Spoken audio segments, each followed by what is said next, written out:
Good morning to all. I am Dr. P. Kavitha, Assistant Professor of History, Sri Sharada College for Women, Autonomous, Salem 16. In this class, we are going to discuss about Gandhian Era from 1917 to 1947. The Gandhian Era is otherwise called as second phase of freedom movement. At this time, India saw the emergence of new leader called Mohandas Karamchand Gandhi, who is also known as Father of our nation. Gandhiji was born on October 12, 1869 at Porbandar in Gujarat. After studying law in England, he went to South Africa and practiced there for 22 years. In South Africa, he experienced racial discrimination. Gandhiji returned to India in 1915. In 1916, he started Sabarmati Ashramam, which was open to all the people of all classes and castes. He was against untouchability. His aim was to uplift the Indian masses. In the struggle against the discrimination and rationalistic policy of South African government, he developed his technique of Satyagraha, a movement based on truth and non-violence.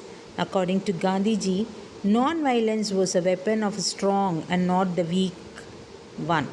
A true Satyagrahi will never bow before injustice. The sufferings of Satyagrahi would bring a change in the attitude of wrongdoer. A Satyagrahi does not hate the wrongdoer but his wrong action. Gandhiji program of non-violent resistance brought millions of people into the nationalistic movement. Rowlatt Act. The Rowlatt Act is also known as a Revolutionary Crime Act of 1919, passed by the British government in India to curb revolutionary activities. It gave authorities to power to arrest and detain individuals without trial for up to years, suppress press freedom, and conduct searches without warrant. The act was widely opposed by Indians as it violated basic civil rights and legal procedures. Mahatma Gandhi launched a nationwide protest which led to the Jallianwala Bagh massacre on April 13, 1919, where British troops killed hundreds of unarmed civilians. The act intensified India's struggle for independence and anti-British sentiment across the country. And because of this Jallianwala Bagh tragedy, that arrest of two important leaders, Dr. Satyapal and Dr. Kichlu, on April 13, 1919. Large crowd gathered around Jallianwala Bagh to protest peacefully against the arrest of their leader. The British troops command by General Dyer surrounded all sides. In this tragedy, many women, children, old age people were killed and wounded. Martial law was imposed. Great atrocities were committed on the people. The Jallianwala Bagh massacre horrified the Indians. Then, Khilafat movement. The Muslims of India also had their grievances against the British. The First World War ended with the defeat of Germany along with the Allies, including Turkey.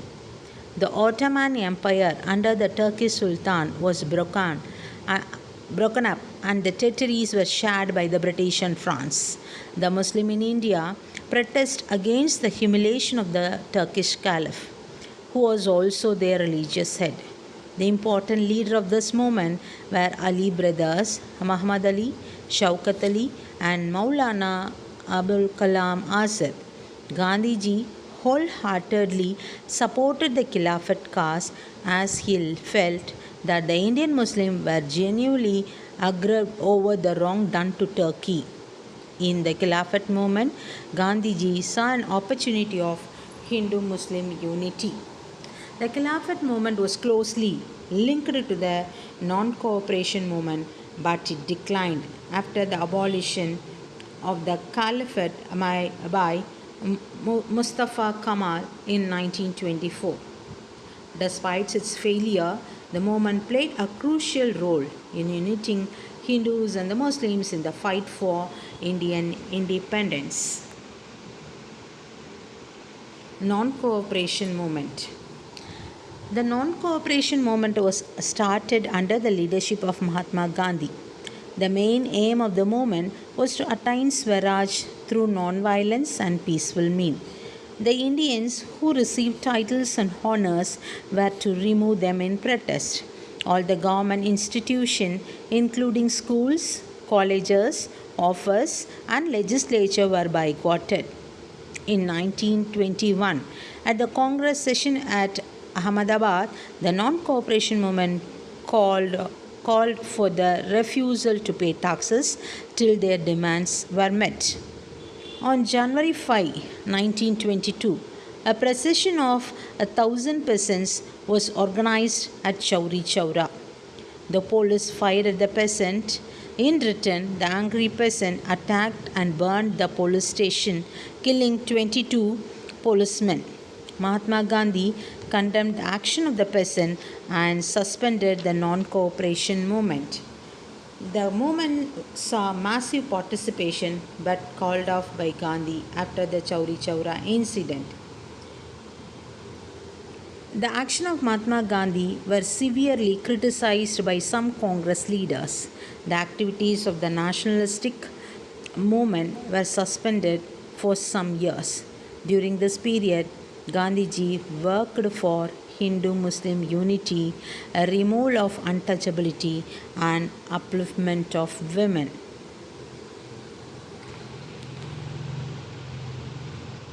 Swaraj Party. A section of the nationalistic leader like C.R. Das and Motilal Nehru formed the Swaraj Party in 1922. Instead of boycotting the assemblies, these leaders wanted to oppose the British government from within the legislature. Hence, the Swaraj Party contested election in November 1923 and won a majority in Legislative Council of Central Provinces.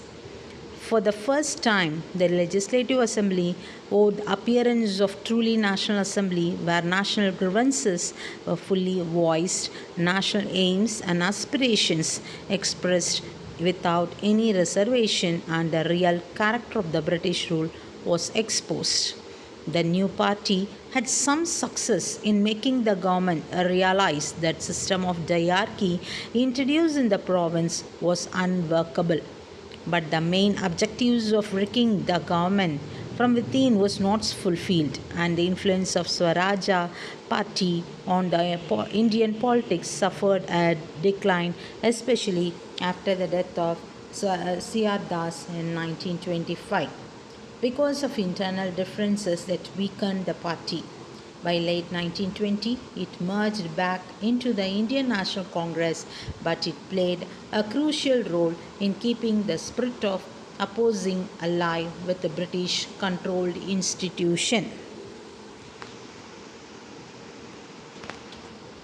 Simon Commission. The Simon Commission was a group of 7 British members of Parliament sent to India in 1927 to assess the working of the Government of India Act of 1919 and suggest constitutional reform. It was led by Sir John Simon but faced massive opposition in India because it had no Indian members. The British government appointed this commission to inquire, and this commission did not have any Indians, and the fact that no Indian was considered to revive the condition and plan for the future of their own countrymen was an insult. This was an insult to the Indians. There were widespread protests all over the country. Simon was met with a black flag, demonstration, and placards carrying the word "Go back, Simon." The leaders and the people were lethally charged. Lala Lajapati Rai and got injured, Bhagat Singh and other revolutionaries sought to avenge his death. India saw the commission as its insult, and the opposition to the commission led to the formation of Nehru Report in 1929, and which proposed a new constitution for India. At the Lahore session of the Congress held in December 1929, the Congress, under the presidency of Jawaharlal Nehru, declared Purna Swaraj or complete independence as its goal. In order to achieve complete independence, Mahatma Gandhi started the civil disobedience movement. Consequently, January 26, 1930 was celebrated as Independence Day all over the country. The Indian Constitution was formally adopted on January 26, 1950 to make this day a memorable in our history. This day is now celebrated as a Republic Day. Dandi March. The Dandi March, also known as Salt March, was a significant non-violent protest led by Mahatma Gandhi against the British salt monopoly. It began on March 12, 1930 from Sabarmati Ashramam and ended on April 6, 1930 at Dandi, a coastal village in Gujarat.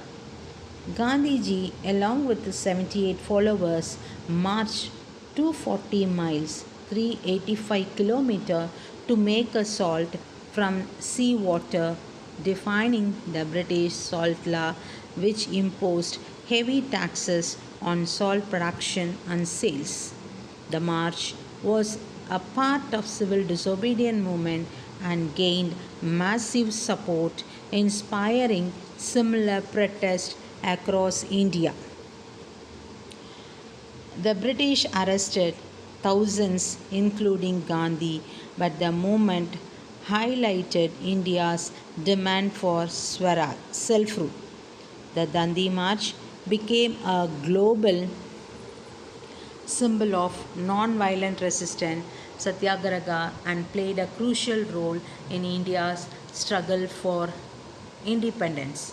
When the government found the repressive measures were ineffective, they followed a conciliatory policy and called the first Roundtable Conference in London 1930.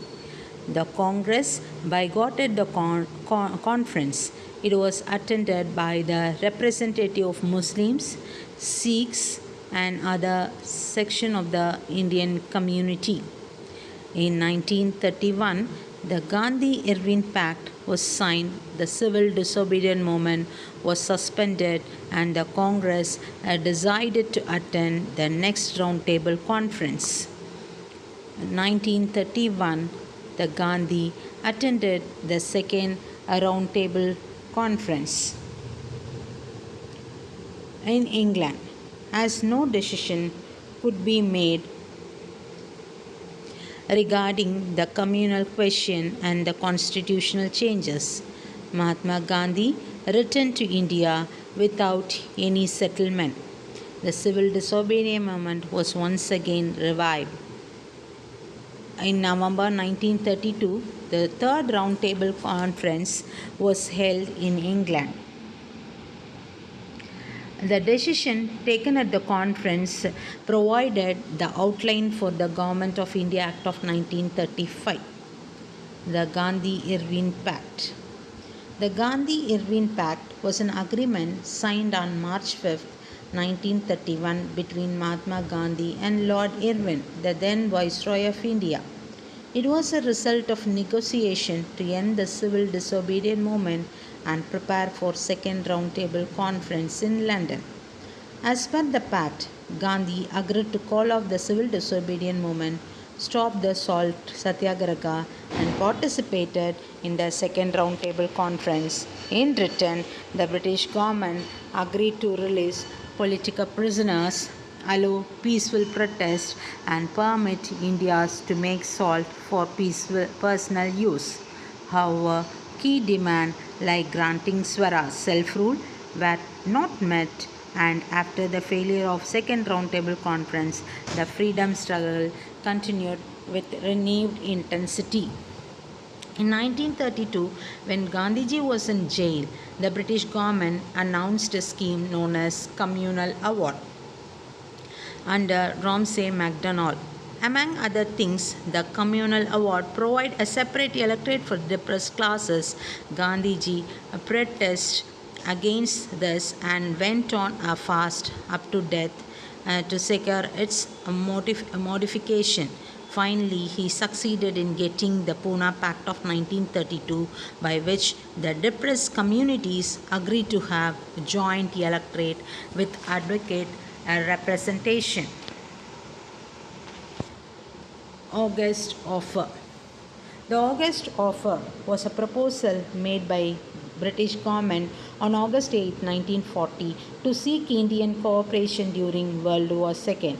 It was announced, and some of the key features of August Offer include Dominion status as an ultimate goal for India, expansion of Viceroy's Executive Council including more Indian members.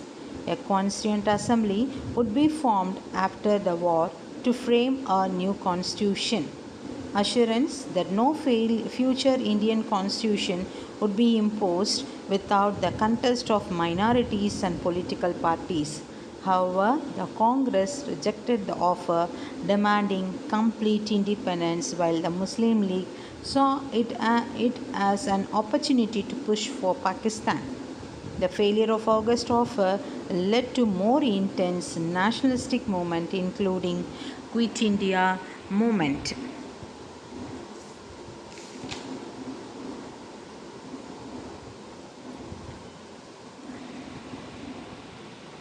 Cripps Mission. The Cripps Mission was sent to India in March 1942 by the British government to gain Indian support for World War II. It was led by Sir Stafford Cripps, a British politician, and aimed to offer constitutional reform in exchange for Indian cooperation in the war. Main proposal for the Cripps Mission: India would be given dominion status after the war. A constituent assembly would be framed to frame a new constitution. Any province unwilling to join union could remain independent. India would be included in key position in the government. Some of the responses and failure. Congress rejected it as it did not promise us immediate independence. Muslim League also rejected it as it did not guarantee a separate Pakistan. Gandhiji called a post-dated check on the falling bank. The failure of Cripps Mission led to the growing nationalistic frustration, ultimately resulting in the launch of Quit India movement in August 1942.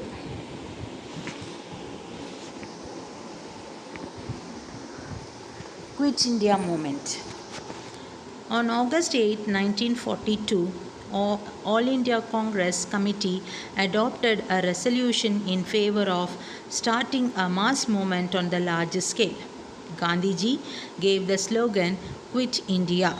The Congress demanded the immediate ending of the British rule in India. The day after the resolution was passed, the Congress was banned and all the important leaders were arrested. This was followed by the repressive policy, and the crucial atrocities were committed on the innocent people. As there was lack of proper leadership, a riot broke out all over the country.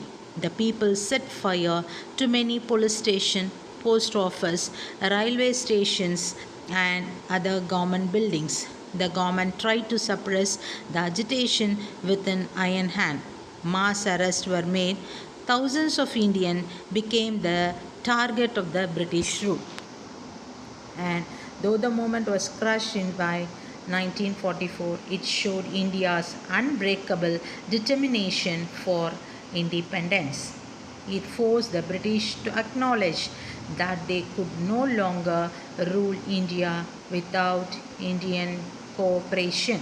It set the stage for India's independence in 1947.